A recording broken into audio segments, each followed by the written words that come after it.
it's almost kind of like a Mr. Miyagi movie, like wax on, wax off, because it's like, I feel like school sucks and it teaches you how to manage a lot of personal stuff and how to manage your time, essentially. Like, you're gonna learn.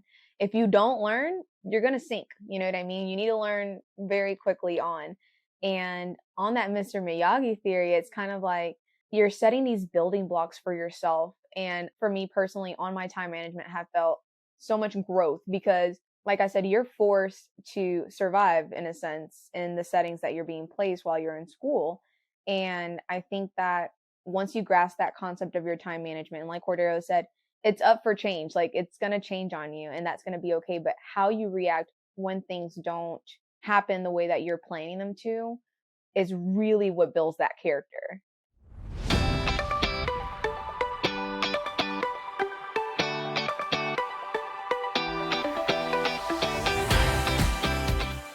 Well, hello, future CRNA. Welcome to CRNA School Prep Academy podcast.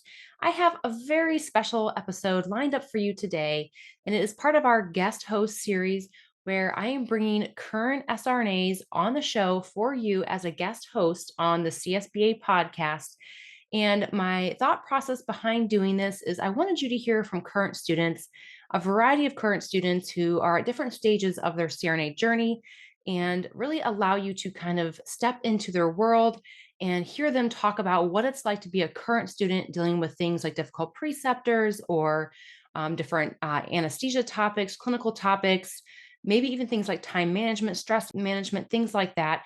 I think these episodes are going to be gold, and I hope you enjoy as much as I always do hearing from current students. I know for a fact that the reason why CRNA School Prep Academy is where it is today, and the reason why I have learned so much, is from diving all in, listening to current students along with CRNAs share a wealth of information and really kind of taking all of that information and kind of compiling it into kind of the system that we have created today. And I know that you're doing the same thing by tuning into the show week after week, developing your own method, your own strategy, and your own system for success.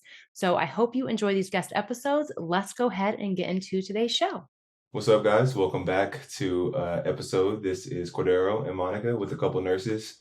Today we're doing a special episode for CRNA School Prep Academy, and we're just going to talk about some time management today. I think that's really important because time management is different for everybody, and often we get these blanket statements of this is how you should manage your time in CRNA school, and that's just not true. Everybody's different. Everybody's mind works different. So today we're going to talk about some differences between how Monica and I prepare and really just manage our time because things are a little different for us. So Absolutely. I'll let Cordero speak for himself, but he is very particular on how he plans his days. He ends his days by planning. He starts his day by planning. Whereas for me, I'll just be like, I know that today I'm going to want to accomplish X, Y, and Z. And I know that sounds kind of crazy and not responsible, I guess, and not very time management for CRNA school, especially as a graduate student. But for me, it works, honestly. I try to commit to what I say I'm going to do. And honestly, it's such a big investment that you're paying money for in CRNA school. Like, it's not like I'm just going to be like, today I'm just going to goof around. No, but something that does work for me and that I utilize, and I started utilizing this when I started my didactic portion in CRNA school, was using the Apple calendars. So, when they release the syllabi a few days before class starts, I open them all up, I read through them, I see, okay, like these are when the assignments are going to be due. This is what we're going to be learning in class that day. And I'll really just transfer all that material into the Apple calendars. And for me, it syncs with my phone. I set reminders. I set the times that I'm going to be in class. I set the times that, I have my exams and things of that nature. Then when we go to class for the first day and they're making all these changes on you, then I just kind of adjust my calendar the way that it needs to be so it could be perfect. And I love it. And for me, that works. And that's like the most, I guess, time management that I do for myself. But when it comes to, being in a deep 18 credit hour semesters, which for me, that was the normal. For me, that's what I experienced my first didactic semester, my second didactic semester. So super heavy credits. I didn't change my planning. I just used my Google calendars. And like I said, I would kind of just talk to myself, be like, okay, like I know I need to spend X, Y, and Z amount of time on this class. Like I'm not understanding this concept.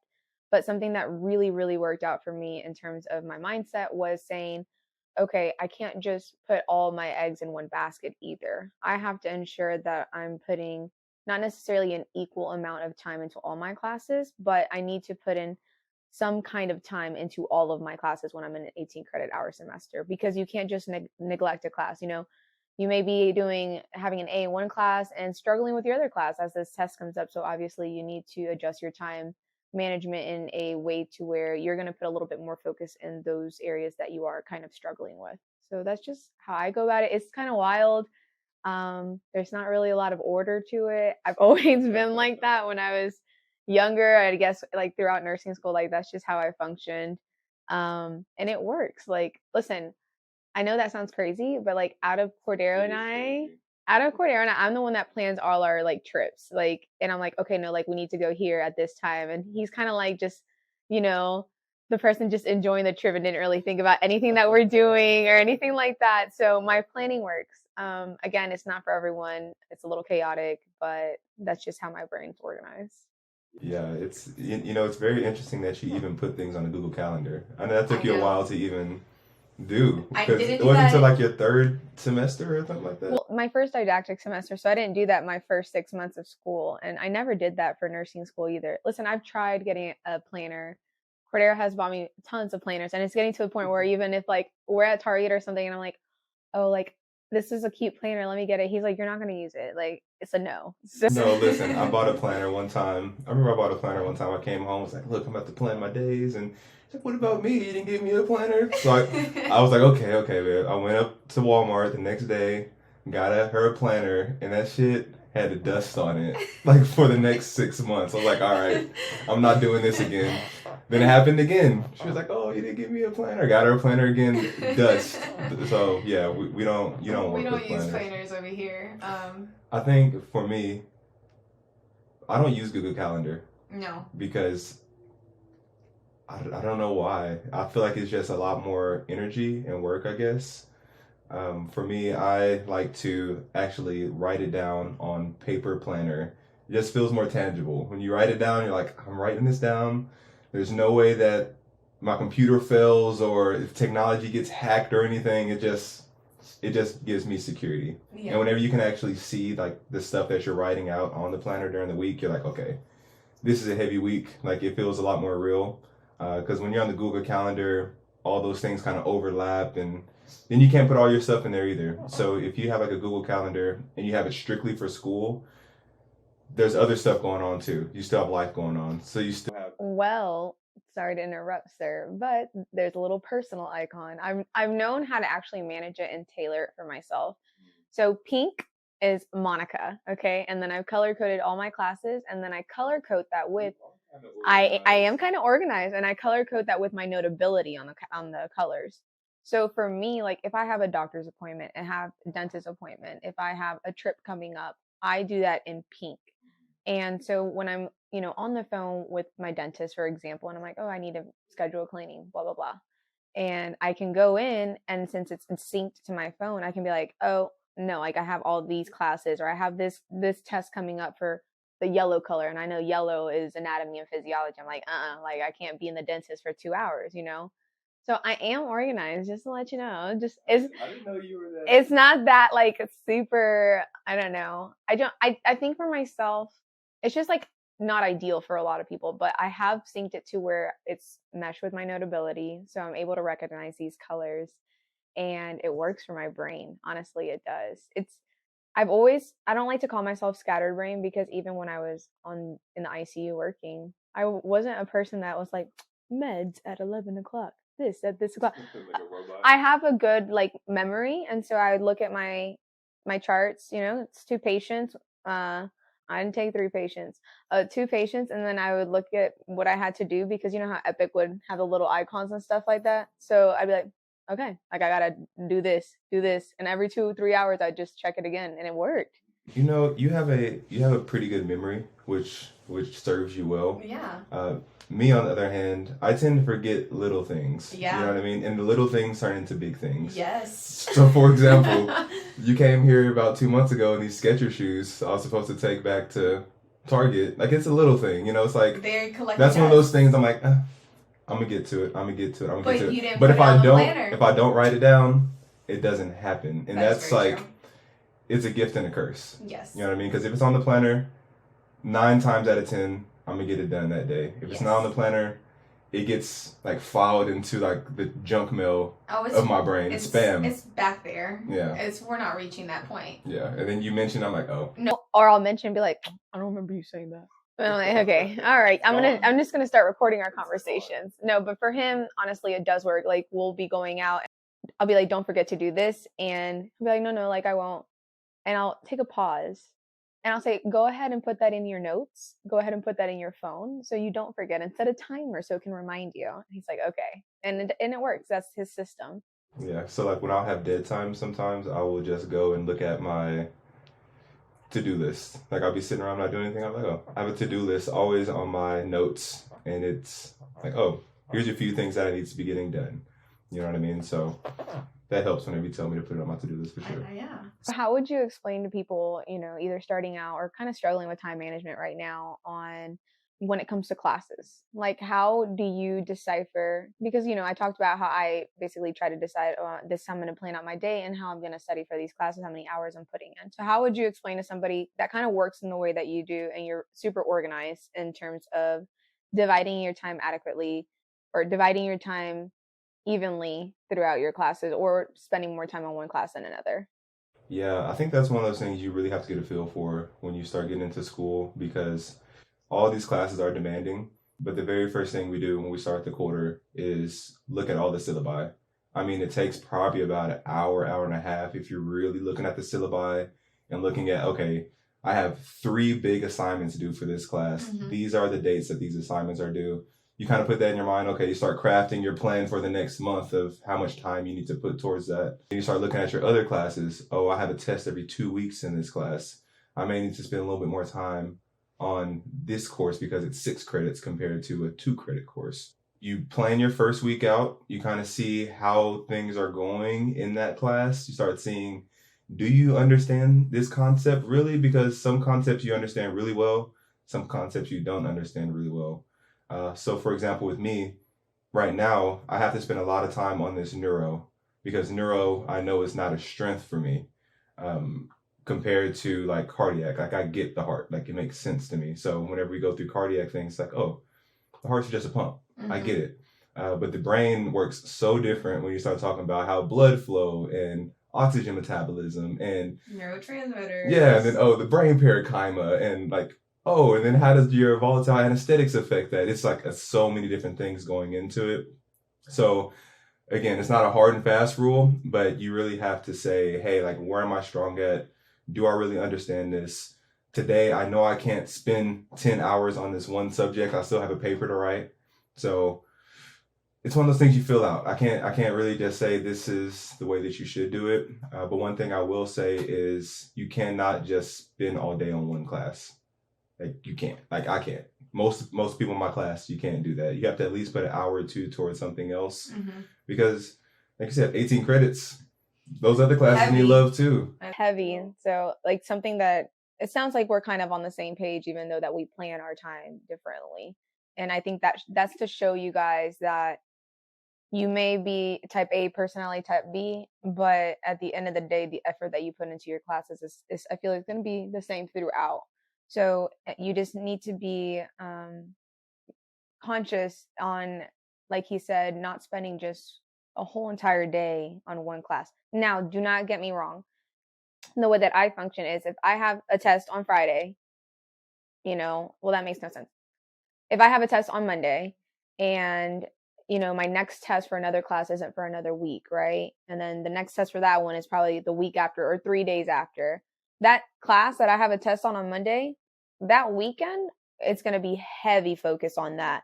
I may touch an hour and a half on my other classes, but you better believe on Saturday and Sunday, it's 10 hours straight for the class that I have that exam for. And that's what we kind of mean by you're kind of touching and going on filling out your weeks. It's a day by day thing that you're filling out. You finish your day and you ask yourself, ooh, like, do I really know this stuff? You start kind of mentally quizzing yourself on things that you were covering for that upcoming exam, or just generally, if you were just studying a topic that day and be like, okay, like I think I need a little bit more work on that. So obviously that's going to be like the first class that you hit that next day, right?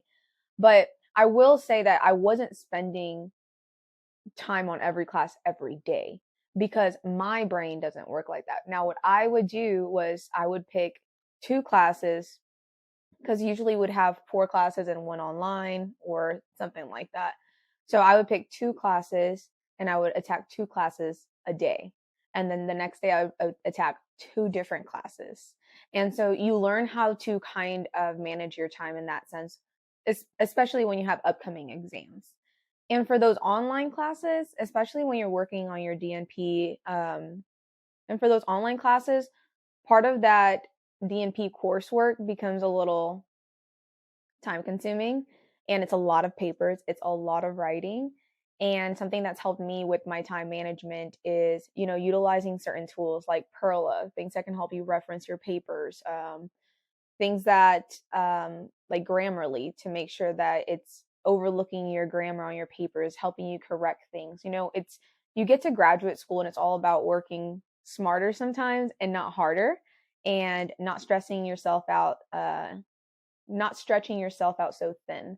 So another time management thing that I would do was with those online classes, especially those research or DNP coursework online classes, is listen, I'm looking at what I have to do within the next few weeks. And usually those classes, at least for me, it's spaced out pretty well, right? For the most part. So I'm a little ADHD. And so I was like, okay, I got to get this done. And so like the first week of school, like I'm knocking out discussion boards. I'm knocking out discussion posts ahead of time. I'm knocking out papers ahead of time. I'm spending good quality time on these assignments. But I'm making sure that I'm trying to get all this busy work essentially out of the way. That way I can focus all my time on those heavy physiology courses, heavy pharmacology courses. And that's something that I personally do. I wasn't necessarily able to just knock out a whole entire course. Sometimes I was, but I got pretty far in advance to where I felt less stressed and I didn't have to put in so much time into that class while I'm studying for an upcoming physiology exam or pharm exam. So No, I think you touched on that. It's huge. Like, as far as those discussion posts, like, just get that done. Get it done. Get the discussion posts done at the beginning of the week, because the rest of the week, so you can study for those hard sciences. I don't like being in the middle of the week and having to worry about trying to write a 300 to 500 page synopsis about some theory. 500 page? Word. Oh, word. I said, who are you writing for? They feel like 500 pages sometimes. yeah, no, I think like, some people will be like, well, where do I put it? Write your discussion board, reference everything, put it in a Word document and date it, and, set a reminder to it, whatever helps. But I'm telling you right now, when you do that, it takes such a load off. Even when I wasn't in my didactic portion and I first started my first 6 months, it was heavy writing courses on top of stats. And I like I honestly don't even remember. It was a while ago. And so what I would do is I would write my discussion posts ahead of time, put them on Word, and it just made my summer run so smoothly. And that's how we were still able to take vacations and enjoy our time. And I wasn't, in the sand trying to finish a paper because I had completed all those things ahead of time. So remember probably last year this time, I had just started CRNA school, and we were on a cruise ship. So on time management, and I was studying anatomy. We were on vacation and we still had a great time partying, went to the club every night. But something that, as a partner for me supporting my husband who's in CRNA school, obviously I'm in CRNA school as well, is you help hold each other accountable. And that's so huge, because you could be such a distractor if you want. I could have been like, oh, let's go rage at the pool today. Like, yeah, like, no, but I would wake him up, and I would wake him up early, or I'd tell him, set your alarm. I'm like, hey, like, you need to go study. You need to go to the library. You need to purchase the internet, go isolate yourself and study and put in work. And he would. And, he wouldn't drink or anything like that while he's studying. He took it very serious and put in about 6 hours, and it sucked. I didn't really get that full day with him, but honestly, it was better for me, because then it's like from 2 o'clock, we were able to have a blast. You know what I mean? So it's it's not only on the time management, it's on that support system that you have with you that's holding you accountable on, ensuring that you're reaching your goals, because that can make such a huge difference versus having somebody that's distracting you. Mhm. Another thing that I think that we're different in our time management is how we plan our days. Like you said, like I feel like you have a big goal or understanding of like this one needs to get done today, and you just go after it. Yeah. Me, I have my days planned out. Like most of my mornings look the same. And then I usually get to studying prior about 9:30, 10 is like, okay, like my morning started. I got my little workouts in. I've meditated, and then I have my day planned out. So I'll put, I have the next 4 hours towards my pharmacology, and then I'll have like a little break in there, an hour and a half, and I'll come home and I'll walk the dog, and I'll have the next 2 or 3 hours, and it'll say, okay, now we're going to study on principles, and then I'll have like another hour break, and I'll go to the gym, and I'll come back, and I'm like, okay, now I'm gonna put an hour towards my translational research class, and then I'll work on my discussion post for the next hour, and then for me, I'm done by about 8 o'clock, and I'm chilling for the rest of the day. And I think it's really important for people to understand too, that's just a framework. It's always malleable. It's not something that's set in stone. Early on, and when I was doing this, I would get very frustrated. I was like, oh my gosh, I didn't get my stuff done. Oh God, it's like, I didn't hit my goals. And I'm like, I'd be losing it. I'd be Relax. unfringed at the hinges. And now it's like these days now, even though Monica's here, and I love that you're here, but my days look different now. Yeah. And it's okay to switch up the days. And I understand now, okay, I may be studying longer today. I may be going till 10 o'clock. I may be going till 9:30. Right. 9:30. My day doesn't have to stop at 8 o'clock. And just being able to be flexible, I think, is also important as in our career, because we may have this beautiful anesthesia plan and go in and be like, yeah, this is perfect, but things hit the fan and you may need to switch things up and be okay with that. You know what I mean? So, or even as you're getting ready to start clinicals, from, what I've heard from numerous mentors and people that are already in the field is you prep for clinicals, you spent hours on the care plan, right? And you're like, yes, my preceptor's going to be so proud. You come in, you come in, or they're going to just be like, this is stupid. And then they're going to just change everything, and that's okay. And you just have to roll with the punches. Or I've heard things of, a case gets canceled that you did your care plan for, and then you just get thrown into a different case. And you need to just be able to be flexible, moldable, coachable, teachable, and being able to just roll with the punches. And I think that's key. And I feel like I always talk with my advisor, and he laughs at me whenever I first mention this, that it's almost kind of like a Mr. Miyagi movie, like wax on, wax off, because it's like, I feel like school sucks, and it teaches you how to manage a lot of personal stuff and how to manage your time, essentially. Like, you're gonna learn. If you don't learn, you're gonna sink. You know what I mean? You need to learn very quickly on. And on that Mr. Miyagi theory, it's kind of like you're setting these building blocks for yourself. And for me personally, on my time management, have felt so much growth because, like I said, you're forced to survive in a sense in the settings that you're being placed while you're in school. And I think that once you grasp that concept of your time management, and like Cordero said, it's up for change. Like, it's going to change on you, and that's going to be okay. But how you react when things don't happen the way that you're planning them to is really what builds that character. It's like everyone can follow a pamphlet. Everyone can follow instructions. Everyone can, be told what to do or be like, okay, I'm going to do this, this, and this. But when things don't work out like that, you're not understanding a concept, you need to spend extra time in a class, your case gets canceled. Personally, I haven't been there yet. I'm about to get there, but it's just kind of like that for me has built so much character for myself. Like, it's taught me to just kind of chill out. Like, you don't have to have everything perfect. And that's something that I'm personally trying to work on. And I'm not saying I'm perfect at all, but I'm talking about in the sense of when you plan things out and you expect things to go in a certain way, and you gotta just be okay with sometimes, okay, gotta just change things around, gotta move things around, gotta, be okay with it. Well, hello, future CRNA, another daily dose of inspiration along your CRNA journey. This success story starts with, I just wanted to post this as a reminder that you can get into CRNA school even with a low GPA. I would always see people posting their stats with a high GPA, community service, every certification, asking if they had a shot at school, and feel so discouraged about my own application. I got into school with my first degree GPA of a 2.98 with C's in most of my science classes and completely failing out after my freshman year. My nursing GPA was just a 3.4. I never really took any classes, only microbiology, general chemistry as prerequisites for nursing school since I had a previous C's. My science GPA is still probably way under a 3.0. The only certification I have is a CCRN. I have nothing special under my belt like committees or community service.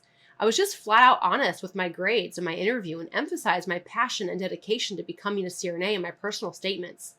I hope this was helpful for someone because I know how it feels to see all the stats people post and feel that you will never make it because you don't have a perfect competitive GPA. You can do it. I just love this so much. Thank you, who you are for sharing this because this really truly does give so many hope. And hope is a powerful, powerful thing. If you have hope, you have belief. If you have belief, you take action. So thank you so much for sharing this. You do not have to be perfect.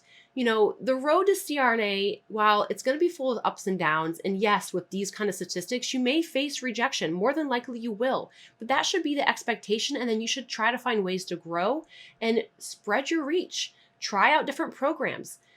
You never know unless you try. And, this student gave themselves a chance, even though they weren't sure if they'd make it. And I guess I wanted to also point this out because recently we launched a CRNA Guarantee program, which I'm so thrilled about. But you guys, it was really hard to pick students. And I saw so much in all these students. And I wanted to accept every single one. But we couldn't. We couldn't do that. And I've said it, but I want to say it again, especially if you're listening to this podcast and that was you. I believe in you. I really, really believe in you. And I hope you believe in yourself to give yourself the gift of trying. So with that, I'll leave you guys something to ponder and let's get back into the show. Yeah, and knowing what the non-negotiables are too. You know what I mean? Absolutely. Knowing that you need to put 5 hours in of studying today for this particular class, regardless of what else you got, whatever else you have going on. You know what I mean? Like regardless if your dog gets sick, regardless if you got a flat tire, regardless if anything, life still goes on when we're in school, but you know that you need to put in that time for that day, and like knowing that, yeah, I can be flexible, but like I still need to get this done. Absolutely. I think another key ingredient to like time management, specifically when you're studying, not just planning out your days and things like that, put your phone away. Listen, I'm like the meme queen. I'm the meme queen. Like I love posting memes relatable to how I'm feeling that day or week or whatever. But it may look like I'm on my phone all day, but it's not. I literally take 5-minute, 10-minute breaks every other hour or so. And so that's when I'm just like, yeah, or I'll go catch some sunlight. But literally, no matter how dedicated you are and no matter how much you say you're not going to pick up your phone if it's next to you, put it on Do Not Disturb, turn it off, lock it away in a box. I don't care. Put it in another room. That's usually what works for me. And the Do Not Disturb is key because a lot of us have our phones synced to our computers. So put it on Do Not Disturb because it could be something as sweet as your grandma calling you and you want to talk to Grams because you haven't talked to her in a long time. No, Grandma, we can't talk right now. Another time management thing is letting your loved ones know and your support system know, friends, family, whoever that may be for you. Hey, I can't talk right now. Like if they send you a message, hey, I'm studying for about 10 hours. I'll call you on my next break. And they need to learn to respect that. And that's key. And, you can't be that person that's always trying to be there for somebody, especially while you're in school, because that's going to eat you away. That 10-minute conversation going to turn into an hour conversation. Next thing you know, it's 2 hours going by. So you really need to put your phone away and really let like I said, the people that you talk to on a daily basis, like I can't talk right now, and they're going to understand. And I think that's key. Yeah, I'm surprised we haven't mentioned that already. There's a really good book that if there's any SRNAs or soon-to-be SRNAs that are going into school, you should read a book called, it's called Deep Work by Cal Newport. And this book really talks about how to really go in on topics and how to focus. And like it goes into neuroscience of brains, but one of the key topics that they talk about is attention switching. Yes. And whenever you continue to switch your attention, it takes your brain about 10 minutes to get into a flow. And whenever you switch to look at your phone or do anything and you go back to your task, it takes another 10 minutes. So you're just can continue putting yourself back as you continue to switch your attention. And yeah, I definitely recommend reading that book, Deep Work, Cut Newport. Yeah. And one thing like I would like to mention is, so I personally use Notion for a lot of my recall classes. And, you know, since Cordero plans out his time based on hours, and I kind of do too mentally, but I'm very flexible with knowing I need another hour. I'm kind of tired of this and I feel good on this topic. I utilize my Notions, and my Notions are long, like, because I keep adding things from all the lectures. And so they're separated into classes. You know, I feel like once I get to like a halfway point on it, you know, and it's my first time hitting, I'm like, okay, this is a good stopping point. Or I'll repeat that whole entire section again. And then once I've done it once or twice or whatever goal I set for myself that day, I go ahead and switch my class to that second class for the day. So that's just something that I, you know, it's like it's a measurable outcome for me. So for me, that's how my brain works. I'm like, okay, like I've done this much today, I've accomplished this. Now it's time to move on to another class. I feel good. I feel prepared on this topic. And so that's kind of how I'm able to switch from class to class on a daily basis. Like how with time management, so we're talking about managing time in school, right? But what about managing free time and gym time and sleep? Like, how do you do that? Is it kind of still on the fly, or it's still on the fly? Like for me, I've like lost some weight while I've been in school. I will say I haven't been the best with personal time, and I think that can be argued based on what program you're in. Like, I had 18 credit hours. You had, what, 14 credit hours, right? It's a heavy 14. It was a heavy 18, okay? And I had 18 twice. And I'm not saying it's a competition based on different programs or anything like that. I think it's just how your programs are structured. 18 credit hours, 5 classes is hard. It's so hard. And I'm not saying that's an excuse. You know, there's people in my programs that are, you know, gym warriors, and they go every day, and that's fine. They catch on to material probably quicker, or they don't. I don't know. I don't focus on other people, but I'm just saying, like, it's possible. So I've made a lot of excuses for myself, to be completely honest, and I've, you know, suffered the consequence of losing a little bit of weight and muscle tone, and it's something that I'm still working on. And for me, I just do better with like classes, and you know, money's tight whenever you're in CRNA school, especially when you have a husband and a wife going to CRNA school. When both in the family are in CRNA school, is very, very costly. So for me, it's something that I was a little bit inconsistent. It's like I have these weeks where I'm like, yeah, like I'm a gym head, and I go, and it really does help your mental health. So I do encourage a lot of people to, you know, stick to something like that. But as far as personal time, don't get me wrong. Listen, I enjoy a good pizza and some wine at night, and when I'm just cooling it, and that's not every night. But I definitely, again, I don't plan like you. So some days I'd go till 12, some days I go till 1 o'clock, some days I go till 2 o'clock. That's my cutoff right there. But, you know, and some days I'd be like, I'm good. Like, I feel good. 8 o'clock, you know, spend those last 3 hours Netflixing it up. That's like my therapy. And that's kind of what worked for me. So for me, I'm able to push my limits in terms of studying and going longer, because that's just how my brain works. And some people could argue, oh, your brain stops working after. No, not mine. Like, I kind of get like this extended release throughout the day. You know what I mean? So it does work well for me when I do go late at night, because I'm splitting my days into multiple classes. Especially during those heavy 18-hour credit classes. But I did start getting a little bit better with giving myself like days off. And if that was just one day off, it was just so nice. It meant going by the pool, just being a couch potato, like taking care of busy stuff around the house. So something I encourage everyone to do is definitely give yourself 30 minutes to work out a day. I would cut myself off at 45 minutes, and that was enough, because I like doing like HIIT workouts and stuff like that. So I have 45 minutes today, and just go to the gym. It's good for your mental health. If I was to redo my journey over, I would have definitely put in more gym time.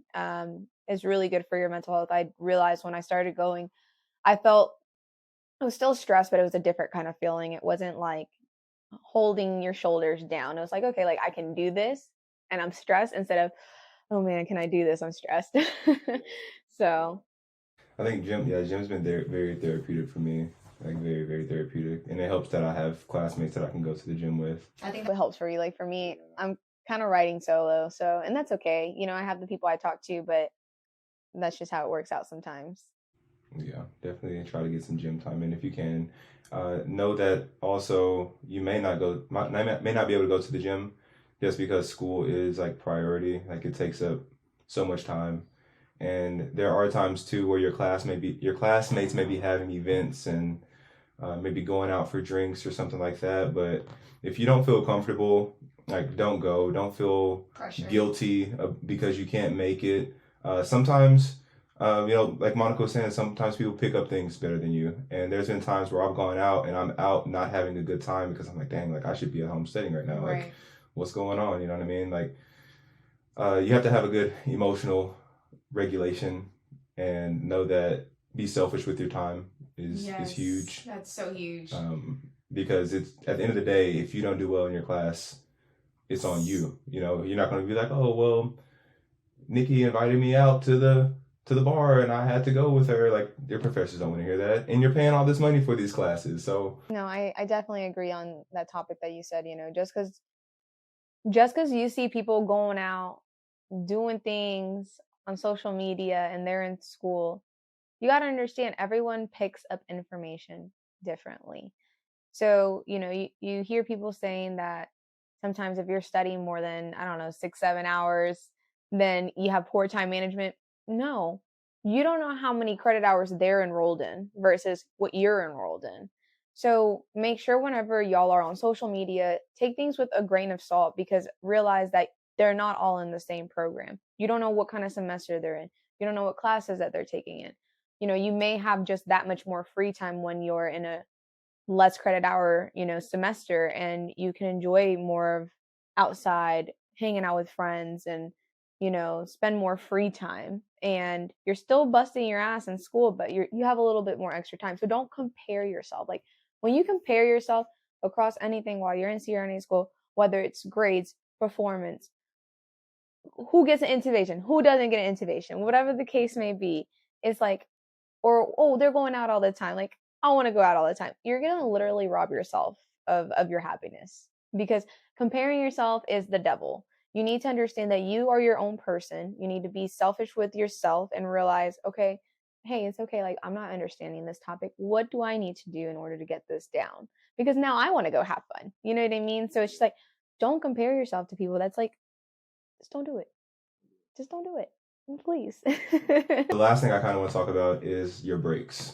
So is there any kind of time management element into breaks? Do you study during breaks? Do you go on vacation during breaks? Like, what do you do with that time? Do you try to get prepared for the next semester, next quarter? I feel like that's a question a lot of people are thinking about too. I think every program's different. Again, so I always like to consider school listen, I was in school from, January to the start of my didactic to August. But I was full time, but I was still able to work as well because it was a lot of online classes. So when I'm referencing this stuff, I'm referencing it to when I started didactic, just FYI for everyone who's tuning in. Well, I wouldn't say didactic. You mean in person? Because you've been in didactic, right? So for those who are tuning in, what I'm referencing is once I started in-person classes, core science classes, at least for my semester. Again, everyone's program is, for my school, I know everyone's program is different and they integrate different classes in different spots. So when I started my in-person classes, that's when my heavy 18 credit hour core science began. So our first semester in my school, it was from our first in-person semester for my school was from August till early December. And I still have no idea why. But we got like 5 weeks off for December. So like that's why I'm saying it is very different for every school in terms of breaks. Okay. They said to us, make sure you enjoy this because you will never have a break again. And I'm like, dang. I was like, 5 weeks is such a long time. So did I study? Absolutely not. There's not a real way to prepare, to pre-prepare, I guess, in my opinion, for these classes that are coming up, because that's what the instructors are there to do. They're there to guide you. They're not there to spoon feed you, but they're there to guide you in terms of what you're going to be, learning and diving into. And I'm not going to study. Like I just suffered. I suffered for, 5 months. Like I'm good. Like I don't want to study. So Cordero and I, we had pre-planned already from saving up money from travel nursing, a trip to Dominican Republic. I went to Puerto Rico to see my family. We went to Dominican Republic, and we went back home to visit our parents. So we had a hell of a break, and I didn't pick up anything to study because, again, mine was 5 weeks. There's nothing for me to study, and I was not going to study anything. I was like, I'm good. Now, my other break that I had was our spring break, and I actually came to visit Cordero, and I studied. Like, I felt like it was necessary because it was a break in between, like in the middle of a semester. And the next week when I came back, I had 2 back-to-back exams. So I was like, I'm going to take a little bit stress off myself and plan my notes, read ahead, create my notions. That way, when I'm in class, I'm not completely lost. And it helped. It really did. Like, I was less stressed in one class, still stressed in one other class, but it took off that double stress of 2 classes of 2 back-to-back exams. And after I finished that spring semester, which again was 18 credit hour courses or 18 credit hour semester, I ended up coming to visit him again, and I don't think I touched a book that time. Yeah, I didn't touch a book. No. I think the overall umbrella of kind of what you're getting at is like spend time with your loved ones. You know what I mean? Like every break we're together hanging out. It's either us together or us with our family.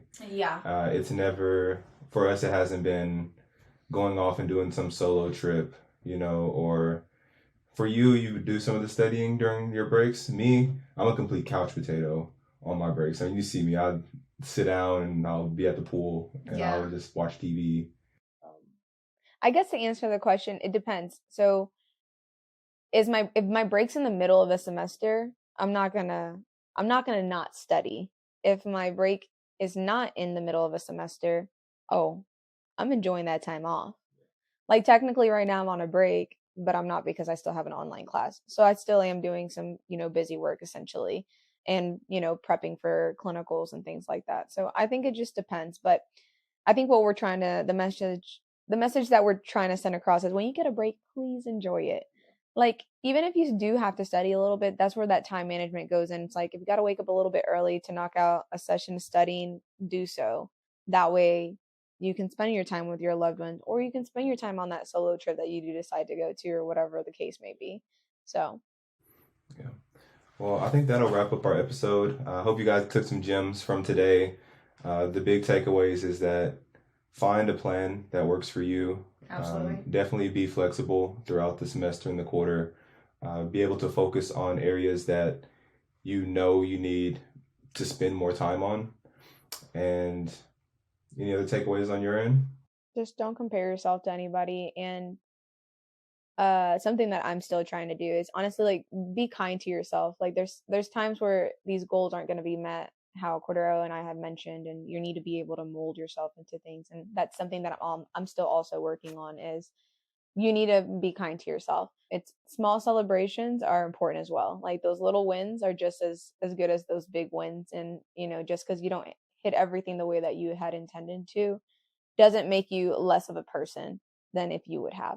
So just really remember that, whenever you're kind of going through a tough time and you feel like you just been studying all day and you still didn't get to where you needed to go to. So well said. All right, guys. We'll talk to you next episode. Take care.